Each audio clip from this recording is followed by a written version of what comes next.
بسم الله الرحمن الرحيم والصلاة والسلام على أشرف المرسلين وعلى آل بيته الأطهار الأخيار.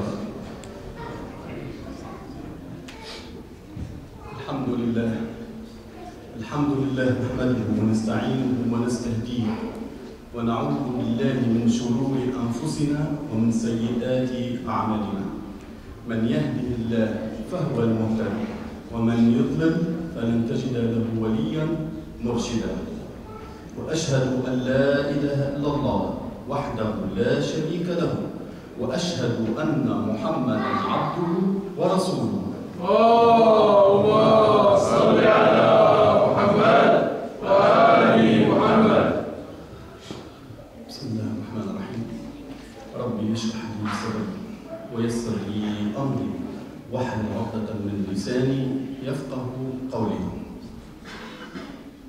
Louange à Allah, le très miséricordieux, le tout miséricordieux, et salut sur son honorable et bien-aimé prophète Mohammed, paix sur lui et salut sur sa famille et sa noble descendance. En tous ceux qui l'ont suivi avec droiture et sagesse. Chers frères, chères sœurs, notre noble religion n'est pas un folklore. Notre noble religion n'est pas un folklore, ni un patrimoine.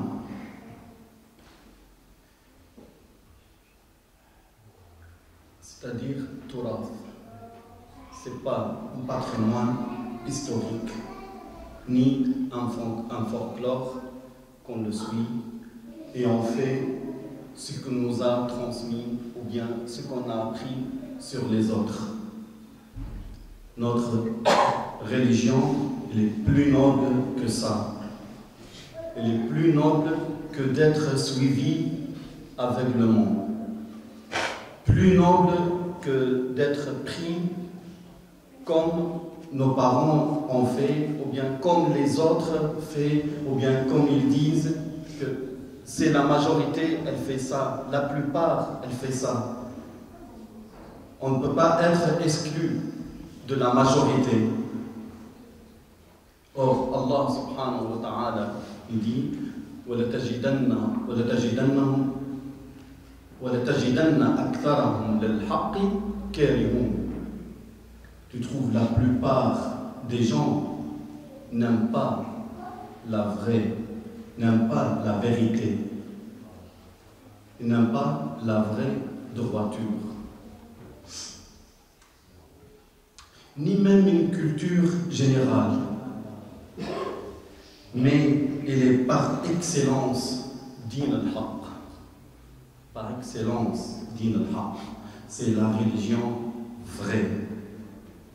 La religion de la vérité qui permet aux musulmans d'agir, de vivre au sein d'un manhaj,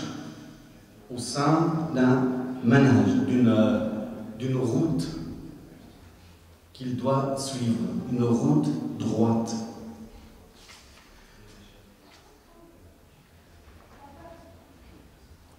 Le mot fait, ne pas faire, car la société humaine doit suivre impérativement la loi d'Allah, étant donné que l'être humain est très complexe, et même le plus complexe de cet univers.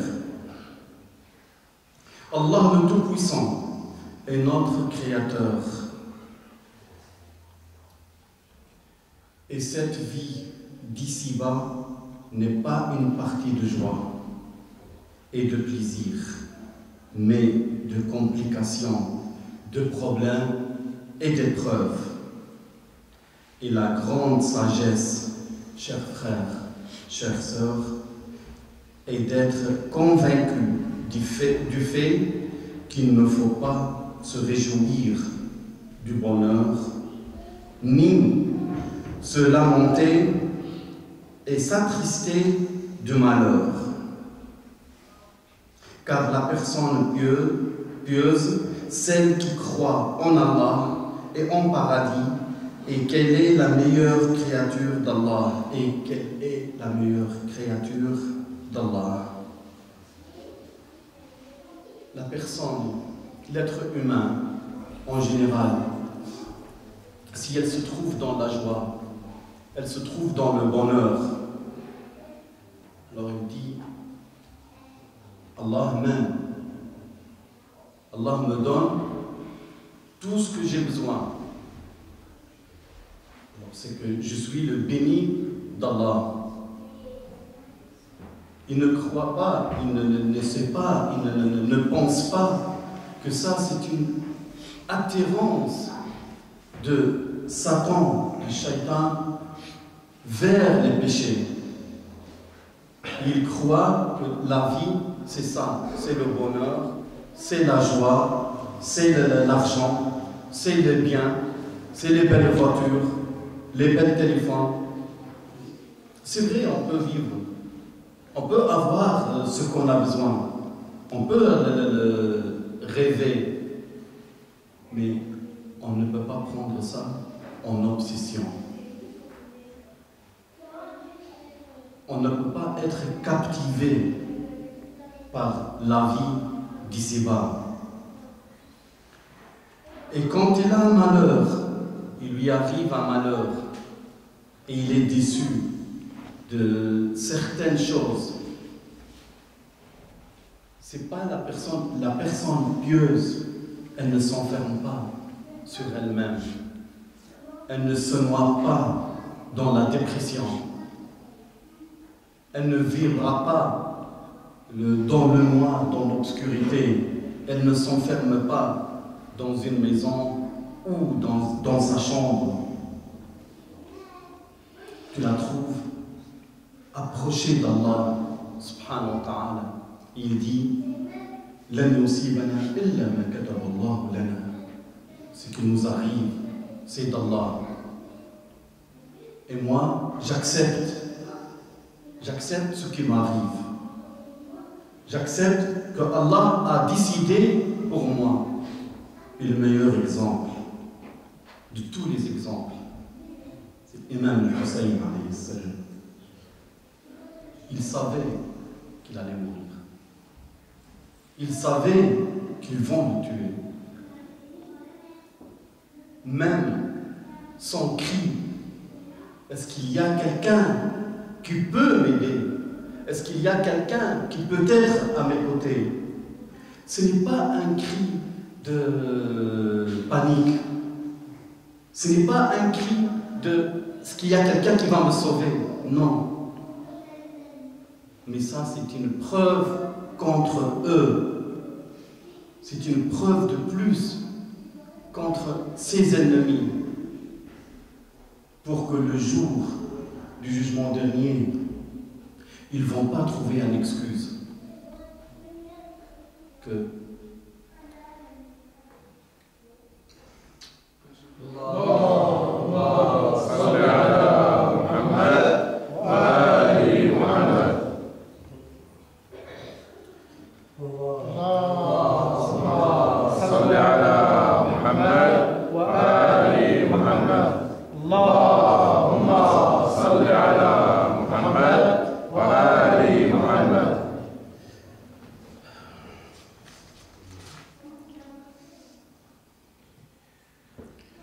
l'obéissance.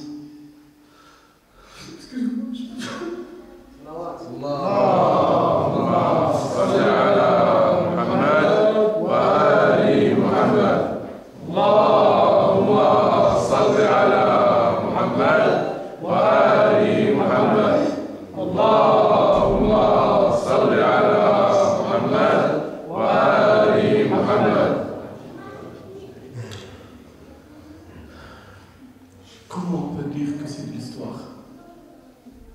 Comment on peut évoquer cette histoire? On dit que c'est de l'histoire, ça c'est de passé.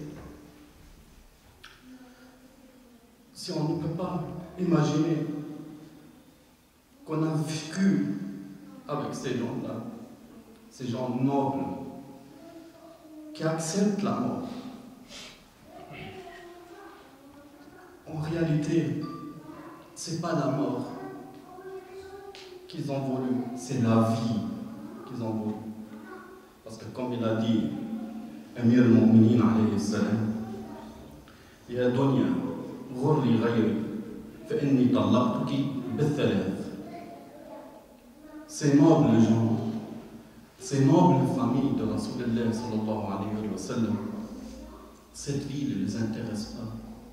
Cette vie d'ici-bas, elle n'est rien pour eux.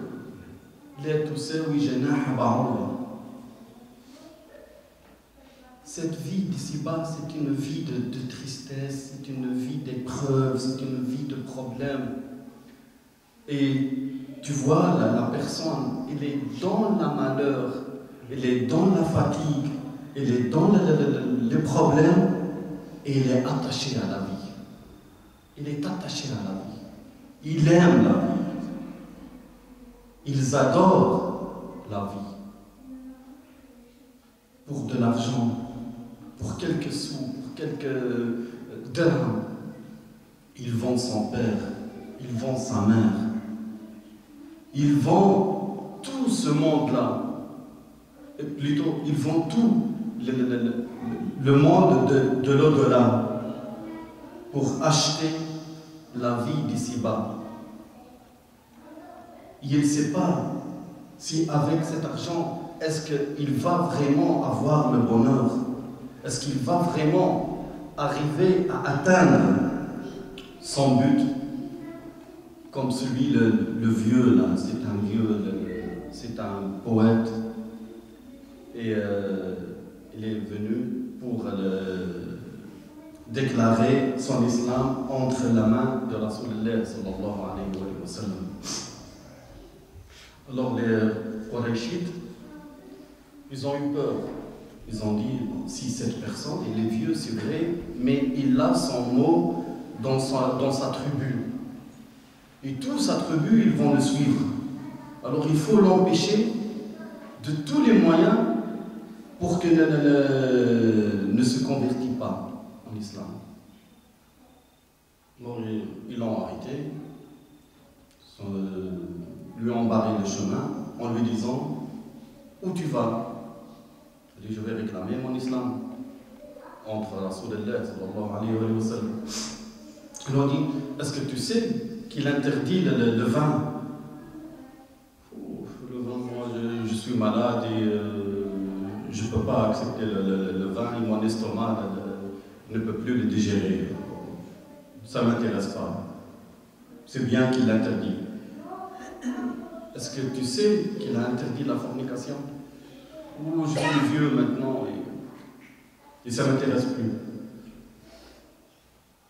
Ils lui ont dit, si tu retournes dans ta tribu, si tu retournes dans ton village, on peut te remplir 100 chameaux pleins de biens. Ah, il a dit celle-là, oui. Oui, pour ça, je suis d'accord. Oui, ils ont fait ainsi. Et il est retourné, même pas 100 pas, 100 chameaux. Il a effleuré une pierre, il est tombé et il est mort. Il a perdu ce monde d'ici-bas et l'au-delà pour de l'argent qu'il n'a même pas pu bénéficier. Alors on a dit l'obéissance à Allah demeure sa priorité. L'être humain pieux, la personne pieuse, c'est l'obéissance à Allah, c'est sa priorité en premier lieu. Alors il vit selon la volonté d'Allah, Seigneur des univers, et se comporte avec dignité, sagesse et honnêteté. Et il vise à évoquer ses enfants selon ce manhaj. Manhaj Rasulullah sallallahu alayhi wa sallam wa ali bayti. Car s'il est convaincu que cette vie d'ici-bas ne vaut pas l'aile d'un insecte, alors il est impératif qu'il faut apprendre à cette jeunesse, notre jeunesse, à cette jeunesse qui semble perdue dans ce monde d'influence matérielle, de la gloire, de la fortune, les belles voitures, les beaux téléphones, hyper tendance. Les vêtements branchés ne valent absolument rien aux yeux d'Allah. Comme j'ai dit tout à l'heure, comme j'ai cité tout à l'heure, oui, on peut rêver comme tout le monde. On a besoin d'une belle voiture, et bien on achète une belle voiture. Il veut un beau téléphone, il n'y a pas de problème, il peut acheter un beau téléphone. Mais qu'il n'adore pas cet objet, qu'il ne vient pas, le matériel, c'est sa première conviction, c'est sa première intention, c'est sa première volonté. Et qu'il travaille pour ça, qu'il vole même pour ça, qu'il vend n'importe quoi, qu'il fait n'importe quoi, qu'il vend la drogue, il fait tout pour avoir ce bien-là. C'est ça le mauvais. C'est ça qu'il ne faut pas le vouloir. C'est cette chose-là qu'on ne doit pas la mettre dans notre tête, mais de vouloir le bien.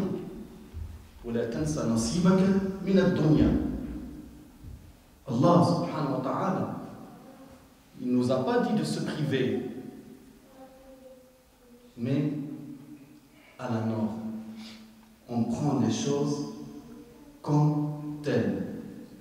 S'il est arrivé, s'il est venu, marhaba, si il n'est pas destiné, il n'est pas écrit pour moi, Allah subhanahu wa ta'ala, il me préserve le mieux.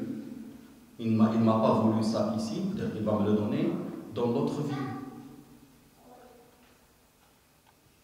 Je dois accepter, je ne dois pas faire une obsession de vouloir bâtir les maisons, acheter des maisons, avoir des biens, avoir les belles voitures, avoir même pour ça, je vais pas, je dis que je n'ai pas trouvé de travail pour toucher du chômage et avoir de travail en noir, de tromper les gens dans le commerce, de voler, de tout faire pour arriver à avoir ce qu'on a besoin. On peut tout faire ça, mais dans le fond, ces personnes-là, ils sont les plus tristes au monde. Parce qu'ils ne vivent que pour ça. Ils ne vivent que pour bâtir, pour avoir le bien, pour avoir l'argent, pour remplir les banques, remplir ses poches. Ils ne profitent même pas. Pour la personne pieuse, tu la trouves sereine, elle vit bien, elle vit fi ma'iyyatillah, avec Allah subhanahu wa ta'ala, wa fi rihabillah. S'il a eu un malheur, ahmaduk Allah wa ashkur. S'il a eu un bonheur, la même chose, ahmaduk Allah wa ashkur. Il est toujours, cette personne, toujours elle remercie Allah, parce qu'il a dans son cœur l'amour d'Allah, subhanahu wa ta'ala.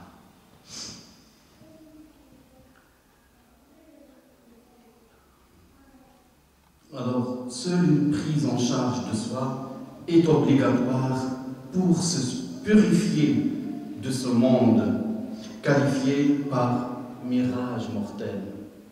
Ce monde, c'est un mirage. Il y a un mirage mortel. Il faut qu'il sache qu'Allah aime le jeune pieux. Pourquoi?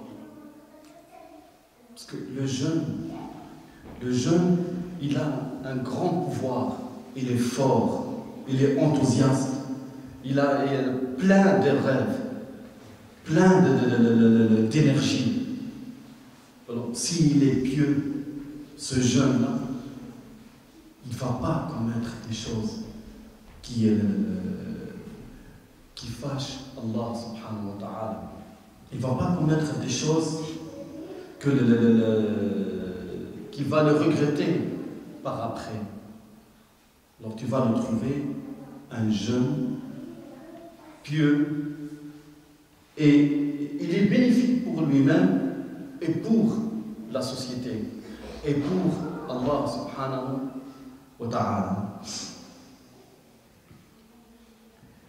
Alors tu le trouves, Allah subhanahu wa ta'ala, il le guide vers le chemin du paradis. Il associe son obéissance à lui, le Tout-Puissant, à son amour, son respect et son obéissance à ses parents, qui sont très précieux, même s'ils constatent qu'ils n'appartiennent pas à une autre génération, qu'ils appartiennent à une autre génération, qui n'ont pas les mêmes pensées. Alors tu le trouves obéissant à ses parents. Et il aime ses parents. Et que des fois, il semble mal comprendre les situations actuelles. Il doit juste savoir que ces personnes l'ont éduqué et soutenu et encadré durant son existence. Le jeune, quand il est pieux, il comprend tout ça. C'est vrai, il va dire qu'ils sont dépassés, qu'ils sont des vieux, qu'ils ne le comprennent pas, qu'ils n'ont pas la même pensée. Ça, c'est vrai. Mais la personne, le jeune, pieux, il obéit ses parents. Et il fait tout pour le rendre heureux. Et comme elle a dit, Amir al-Mu'minin, alayhi salam, لا تربوا أولادكم كما ربوكم آباءكم فإنهم خلقوا لزمان غير زمانكم. N'éduquez pas vos enfants comme vos parents vous ont éduqués, parce qu'ils sont nés dans un monde qui n'est pas le vôtre. Alors aux parents aussi de savoir comment comprendre son enfant, de savoir comment encadrer son enfant et de savoir comment surtout éduquer son enfant avec son comportement de soi-même. Si cet enfant il trouve que son père est assoiffé d'argent, il doit suivre sa direction. S'il trouve que son père il est dur, il ne sait que taper, il ne sait que crier, il ne sait que crier la cisanie dans la maison, il ne sait que faire les problèmes. Il voit que leur mère il est maltraitée. Comment on veut que ce jeune et cet enfant-là va écouter son père? Même s'il prie, il va lui dire, viens prier avec moi. Oh Père, je te laisse la prière pour toi. Si c'est la prière, elle a ce comportement-là, je n'ai pas besoin. Je te la laisse, cette prière. Et à l'âge de 16 ans, tu le trouves cavalier de la maison. Il n'est plus là. Ici, le père, il passe toute la journée, une partie de la nuit, dans les cafés. Il ne voit pas son fils quand il rentre à la maison, ses enfants dorment. Quand lui, il dort, ses enfants, ils partent à l'école. Quand est-ce qu'il va s'asseoir avec eux? Quand est-ce qu'il va les éduquer? Quand? Et après, il dit, oh, mes enfants ne m'obéissent pas. Oh, mes enfants, ne kharaj alayya. Ça, je ne peux plus rien faire. Qu'est-ce que tu as fait au début? Est-ce que tu connais ton fils? Est-ce que tu connais le vœu de ton fils?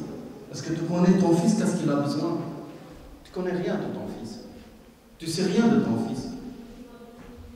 Oui, tu sais les discussions des cafés, ce qui se passe dans les cafés, passer toute la journée dans les cafés, là oui. Après, alors, il ne faut pas se plaindre quand on trouve les enfants dans les centres pour les filles, les centres des jeunes filles, pour les garçons, le centre des garçons fugués. Et si tu trouves tous les 2 jours la police t'appelle, bien on a trouvé ton fils dans un tel endroit, on a trouvé ton fils qui a volé tel, on a trouvé ton fils qui a fait ça, qui a fait ceci. Et tu vois le père, il va à la poste de police. Moi j'ai éduqué, mais c'est vous, c'est votre faute. Vous ne voulez pas nous laisser éduquer nos enfants comme on veut. Ce sont des excuses. Parce que la même loi qu'il applique sur nous avec les enfants, c'est la même avec les Belges.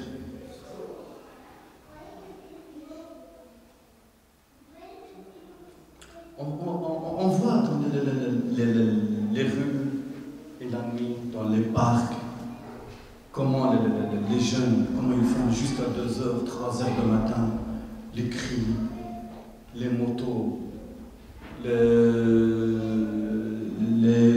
les voitures, les klaxons, tout ça. Les pères, ils sont où? Et après, la seule excuse, non, ils ne nous ont pas laissé éduquer nos enfants comme on veut.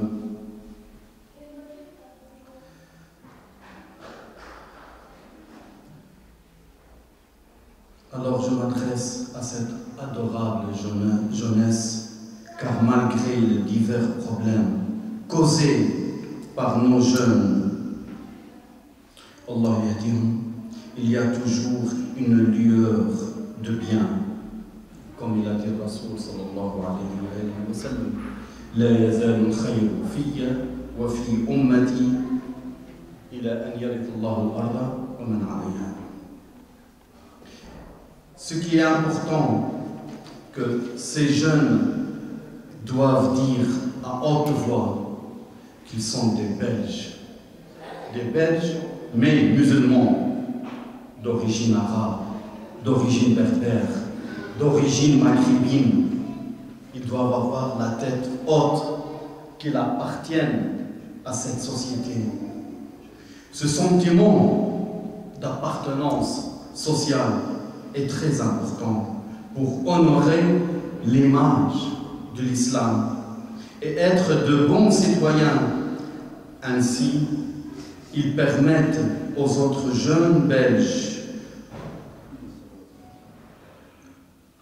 de souche, nos enfants aussi, de mieux connaître l'islam. Comme ça, ils vont donner une belle image de l'islam. Ils n'ont pas l'autre image de l'islam que l'athée, le mécroyant, il veut l'avoir. Ah oui, mais vous, les musulmans, vous faites ça et ça et ça et ça. Vous, le musulman, vous volez ça et ça et ça et ça. Vous, le musulman. Et ils prennent ça par le comportement de certains de nos jeunes. Notre prophète sallallahu alayhi wa sallam a dit: le plus proche de moi le jour de l'au-delà, c'est celui qui a un bon comportement. Ça, Rasulullah sallallahu alayhi wa sallam, il était avec ses compagnons. Et il a posé cette question. Il a dit: est-ce que vous savez qui sera le plus proche de moi le jour de l'au-delà? Tous ils ont dit: Allah wa Rasuluhu a'lam. Alors il a dit: atadruna man huwa aqrab majlisan ilayya yawm al-qiyamah? Qila Allah wa Rasuluhu a'lam. Alors il n'a pas dit celui qui a plus de prières, ou bien celui qui prie la nuit, ou celui qui a plus de jeûne. Il n'a pas dit rien de tout cela. Il a dit celui qui a de bons comportements. de bons comportements. أقربكم مجلسا إلي يوم القيامة أحسنكم خلقا.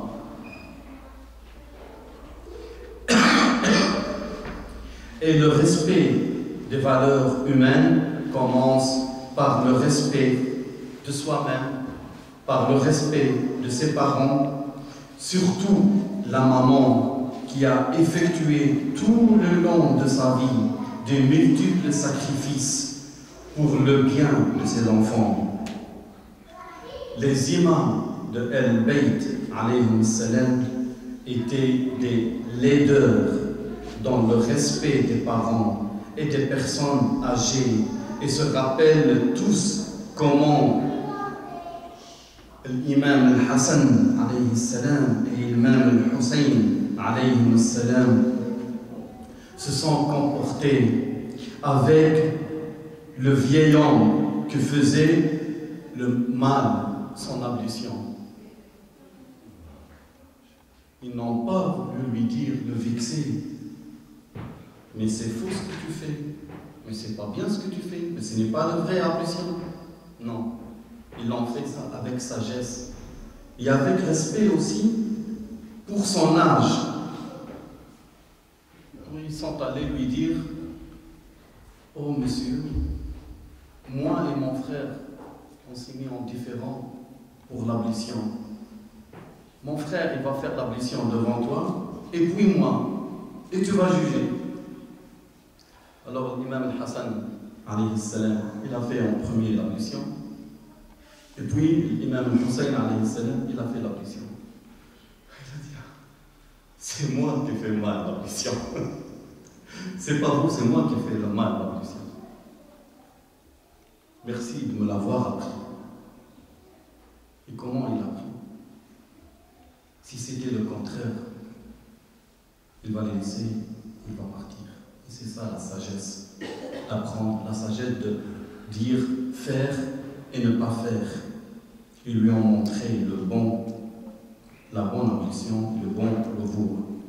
Sans le vexer ou l'enfoncer, c'est cette sagesse qu'il faut suivre dans notre vie et la graver dans l'esprit de nos enfants. Notre prophète, sallallahu alayhi wa sallam, a dit, il ne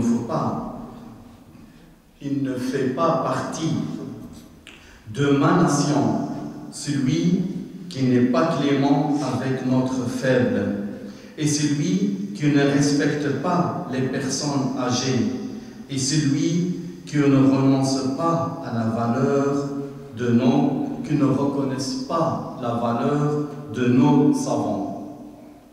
ليس منا من لا يوقر كبيرنا لا يوقر كبيرنا ولا يحترم صغيرنا ليس منا